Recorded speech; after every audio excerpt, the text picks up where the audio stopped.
त्याच प्रकारची फ्लॉवरची भाजी खाऊन कंटाळला असाल तर आज मी तुम्हाला आहे ना झटपट फ्लॉवरचा खरडा कसा करायचा तो दाखवणार आहे। नमस्कार, मेजवानी जेवणाची यामध्ये तुम्हा सगळ्यांचं खूप खूप खूप मनापासून स्वागत आहे।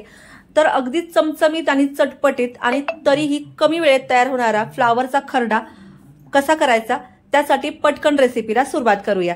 तर त्यासाठी ना इथं बघा फ्लॉवरचे छोटे छोटे जे फुलं असतात ना ती फुलंच घेतलेत। यामध्ये फ्लॉवरची कांड्या घेतलेल्या नाहीयेत, फक्त फ्लॉवरच्या फुलांचा आपल्याला इथं खरडा करायचा आहे।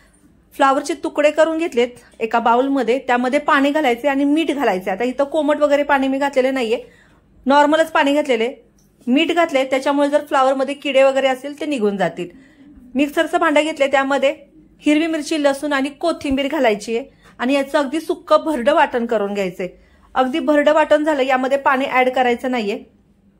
आता ही फ्लॉवरची भाजी करायची आहे, फ्लॉवरचा खरडा करायचा आहे, तो आपल्याला वाफेवर करायचा आहे। आणि खरंच फ्लॉवर आहे ना, फ्लॉवरचा खरडा वाफेवरचा इतका चवीला सुंदर लागतो आणि ज्यांना असं वाटतं फ्लॉवरची भाजीचा वास येतो त्यांना असा फ्लॉवरचा खरडा तुम्ही खायला द्या, खरंच खूप छान लागतो। कढई ठेवली, त्यामध्ये तेल घातलेले, जिरे मोहरीची फोडणी दिलेली आहे आणि कांदा घातला। आता कांदा जर सांगायचं झालं ना तर 2 कांदे घेतलेले आहेत, हलका ब्राऊन करून घ्यायचा आहे आणि चमचमीत करायचा होता मला, म्हणून थोडंसं तेल जास्त घातलेलं आहे। तुम्हाला जर तेल कमी खात असाल तर कमी घाला, पण मला थोडंसं चमचमीत करायचा होता म्हणून 2 चमचे घातलेले आहेत। त्यामध्ये 1 टोमॅटो घातलेला आहे आणि हा टोमॅटो आहे ना आपल्याला या तेलावर चांगला परतून घ्यायचा आहे। तेलाने फ्लॉवर आणि आहे ना टोमॅटोचं कॉम्बिनेशन इतकं छान लागतं। आता टोमॅटो आहे ना मऊसूद होण्यासाठी यावर मीठ घातलेले आणि झाकण ठेवून घेतलेले। तर बघा टोमॅटो छान असा मऊसूद झालेला आहे। असाच टोमॅटो छान असा मऊसूद झाला ना की खरड्यामध्ये चांगला मिसळला जातो। आता यामध्ये अगदी थोडासा सुका मसाला घातलेला आहे, म्हणजे मला थोडासा झणझणीत करायचा होता म्हणून जो आपण खरडा करून घेतला होता तो यामध्ये ऍड करायचा आहे। इथं मी जेवढा घेतला होता तेवढा सगळा घातलेला आहे आणि आपल्याला छान असा परतून घ्यायचा आहे। मिरची आणि लसणाचा कच्चेपणा काढून घ्यायचा आहे। यातनं तेल छान सेपरेट व्हायला लागलं की यामध्ये हळद घालायची। मी फक्त हळद घातली आणि काही जे मोजके मसाले घरामध्ये असतात ना तेच घातलेले आहेत। जास्त फाफट पसारा करायची अजिबात गरज नाही। तुम्ही सुद्धा ना असा फ्लॉवरचा खरडा करून केलात ना तर असाच फ्लॉवरचा खरडा कराल, भाजी अजिबात करणार नाही, इतका चमचमीत आणि चटपटीत लागतो।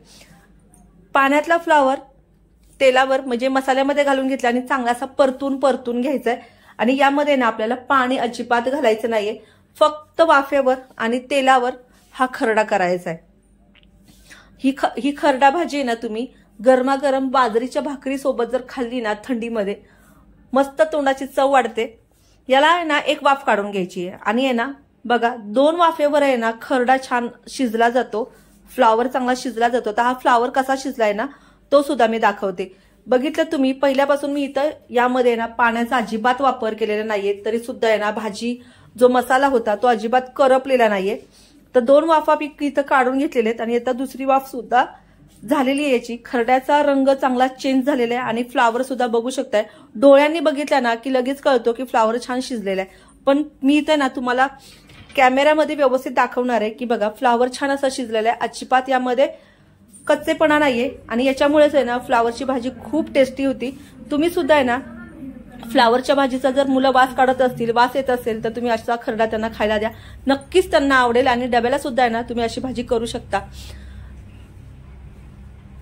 तुम्ही कधी असा फ्लॉवरचा खरडा केलाय का? नसेल केला तर असा एकदा फ्लॉवरचा खरडा करून बघा। आवडलं तर कमेंट बॉक्समध्ये कळवायला विसरू नका। जे नवीन असतील त्यांनी लाईक करा, सबस्क्राईब करा आणि जे जुने असतील त्यांनी कमेंट करा। चला तर मग भेटूया।